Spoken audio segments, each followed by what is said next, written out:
দর্শক, রাজধানীর foreign service একাডেমিতে আছেন আমাদের বিশেষ প্রতিনিধি রোকনুজ্জামান। সরাসরি কথা বলবো তার সঙ্গে। রোকন, শুনতে পাচ্ছেন কিনা? রোকন, আপনি আমাদের জানাবেন যে মতবিনিময় কখন হতে পারে, তাছাড়া রাজনৈতিক দলগুলোর নেতারা কি আসতে শুরু করেছেন কিনা?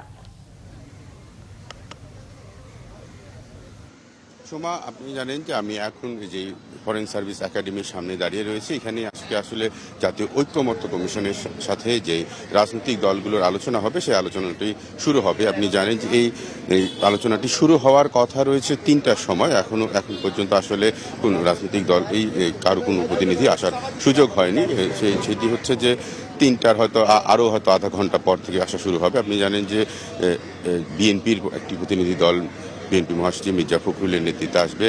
আমরা শুনেছি যে জামাতের যে প্রতিনিধি দলটি আসবে তার নেতৃত্বে থাকবেন গোলাম পরোয়ার, এবং একই সঙ্গে জাতীয় নাগরিক কমিটি, অর্থাৎ জাতীয় নাগরিক কমিটির একটি থাকবে, এবং একই সঙ্গে আরও বেশ কয়েকটি রাজনৈতিক দলকে, অর্থাৎ এই জুলাই অভ্যুত্থানের সাথে যারা ছিল তাদের প্রায় যেই প্রতিনিধি ছিল তাদের প্রায় সবাই আজকের এই প্রথম যে জাতীয় ঐক্যমত্য কমিশনের সাথে রাজনৈতিক দলগুলোর আলোচনা সেটিতে যোগ দিবেন। এবং প্রথমে এই জাতীয় ঐক্যমত্য কমিশনের কিন্তু প্রায় 6 মাস ধরে সময়কাল, প্রায় 6 মাস, এই 6 মাস ধরে যেই সংস্কার কমিশন প্রধান 6টি সংস্কার কমিশন সংস্কারের প্রস্তাব দিয়েছে। আপনি জানেন যে সংস্কার কমিশনের প্রস্তাবগুলো রয়েছে স্বল্পমেয়াদী, মধ্যমেয়াদী এবং দীর্ঘমেয়াদী, এবং কোন সংস্কারগুলো আসলে নির্বাচনের আগেই হবে এবং কোন সংস্কারগুলো নির্বাচিত সরকার এসে করবে, এই সমস্ত সংস্কারের বিষয়ে সিদ্ধান্তগুলো হবে এই রাজনৈতিক দলগুলোর সাথে আলোচনার মধ্য দিয়ে। তো এখন পর্যন্ত এই আজকে যে বৈঠকটি, সেই বৈঠকের আনুষ্ঠানিকতা শুরু হয়নি। ৩টার সময়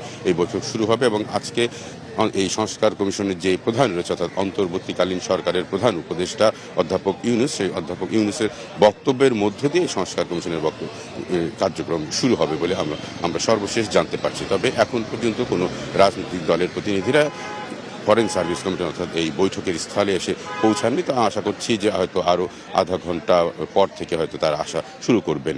এই ছিল জাতীয় ঐক্যমত্য কমিশনের সর্বশেষ পরিস্থিতি। সোমা। রোকন, আপনাকে অসংখ্য ধন্যবাদ।